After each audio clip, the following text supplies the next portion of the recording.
Welcome back to another installment of Becoming Situarized. We are in chapter 14. Let's hopefully get this done this week. The book done this weekend. Once, and it is in the point of view to know. Once I converted to the fundamentalist faith, I realized how easy it is to be a Mormon in Utah. Even though Mormons only make up 50% of the population there, I've read that an estimated 80% of the lawmakers in Utah are LDS. When I married Cody, I was no longer a member of this dominant group. I was fringe. I was an outsider. In polygamous communities, there is a great deal of cultural fear. People my mother's age regularly shared personal experiences of having their family split up by the government. These stories had a great impact on me, and I became very worried about someone finding out I wasn't like them. I kept my head down. I rarely discussed my family and private life with outsiders or colleagues. The Sister Wives television show, which changed my way of thinking, brought me into the public as a polygamist, was a slow, gradual evolution. Of course, I was nervous about exposing our family. However, the more we talked about the show, the more enthusiastic I became. While we were filming the first season, I got swept away by the project. It was exciting. A new energy had been injected into our lives. I was so caught up in filming and all the coordination that comes with mobilizing our entire family to move as a unit to various shooting locations that didn't give much thought to the fact that the show would eventually be seen by, we hoped, millions of people. I wasn't nearly as afraid while filming the first episode as when we finished. Suddenly the show was done. They were editing it. It was going to be on air. There was no turning back. The summer before the show aired, I was stressed out beyond belief.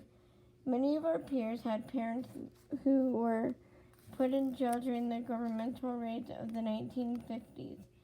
There had been no recent raids on our communities. The raid in Texas was on a FLDS community, completely different group from ours. But the stories in our cultural memory suddenly took on a new life for me, especially at 3 o'clock in the morning when I was lying awake in bed. I couldn't put my worries aside, even going so far as to seek counseling at one point. This annoyed Cody. Before the network announced our show as part of the fall lineup, Cody told me, "You need to think more positively. This is a positive thing for our family, our faith in the world." I tried, but I'm more of a realist than my husband. After my concerns about my family, one of the gravest worries was about my job. I'm completely career-minded, and working means a great deal to me. To make things more difficult, I worked for the government in a job I loved. If there was any employer who would fire me, I was sure it would be this one. In Utah, everyone always assumes you're Mormon, especially if you don't smoke or drink. Since I was raised LDS, it was easy for me to be a chameleon at work. I could talk the talk and walk the walk. I wanted to seem Mormon enough not to draw attention to myself. This was easy since I understood conversations about aspects of conventional Mormonism, such as visiting, teaching lessons, and wards. While I understood this sort of office chatter, I always stayed on the peripheral of these conversations. Sometimes I tried to throw my coworkers off the scent about my religion and dissociate myself from all forms of Mormonism, LDS, or fundamentalism. I started drinking coffee, something Mormons are prohibited from doing. I sorely needed caffeine at work when I had 5 kids under the age of 6.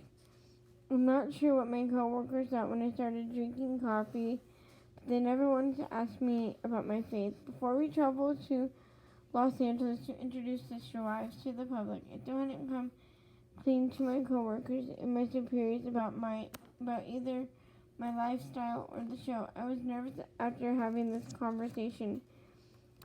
Cody told me not to bother. He urged me to let them discover the show for their own. We had no idea it would become front page news in Utah. It's not in my nature to share more than necessary, but I felt that the ethical thing to do was to tell my superiors the truth about the show and my family. I figured if I were to be terminated, I wanted to allow them to do it discreetly before Sister Wives began. I waited to tell them until the day before we left for California to announce the show to the Television Critics Association. After I wanted to keep my paycheck as long as possible, I took a moment for my bosses to get over their initial shock. Not only was I polygamous because I didn't look like one, I was going to be a public one. After we finished talking, they went to the Human Resources Department to see what should be done about my situation. People in Human Resources were very open-minded.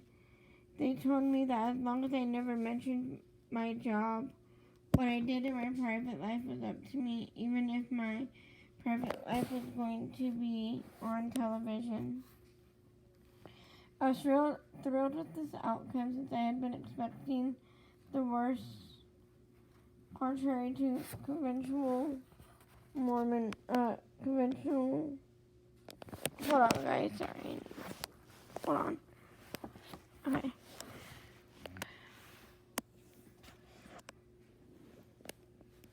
Since I had been expecting the worst, contrary to conventional belief, Utah is quite diverse. My coworkers were a mixed bag of races, religions, and sexual persuasions. When I came out as a polygamist, I was delighted to discover no discrimination in my workplace. As I see it, God loves everyone equally, regardless of lifestyle, religion, or race. I was glad to find that my superiors seemed to hold the same opinion. Despite everything, I was so unbelievably nervous when it came time to announce the show. At the Television Critics Association, we waited backstage while they played a clip from the show. After the clip finished, we were ushered onto stage in front of a room full of critics. There was no going back. Immediately, a journalist from the Deseret News in Salt Lake raised his hand.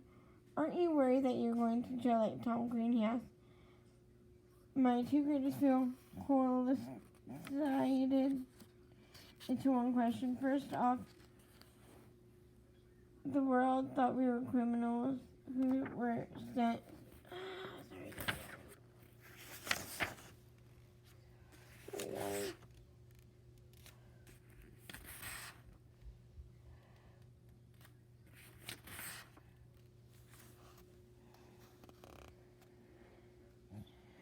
Who would be sent to jail. Even worse, we were being compared to Tom Green, an independent Mormon fundamentalist who had been jailed for SR after marrying his 13-year-old stepdaughter, but ended these sort of repulsive comparisons was reason enough to go public with our story.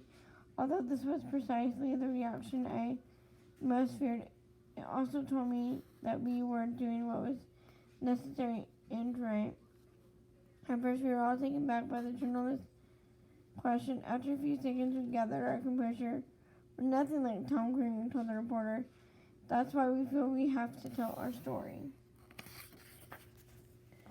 After the show was announced to the public, TLC began to air promotional clips on a pretty much steady rotation. Naturally, they wanted to draw as much attention as possible to the show, so they chose the soundbite where we briefly discussed sex. We had decided to address this issue head on and quickly get it out of the brevity of the clip made it seem as if we were going to come out with something really juicy and salacious. Of course, the truth was just the opposite.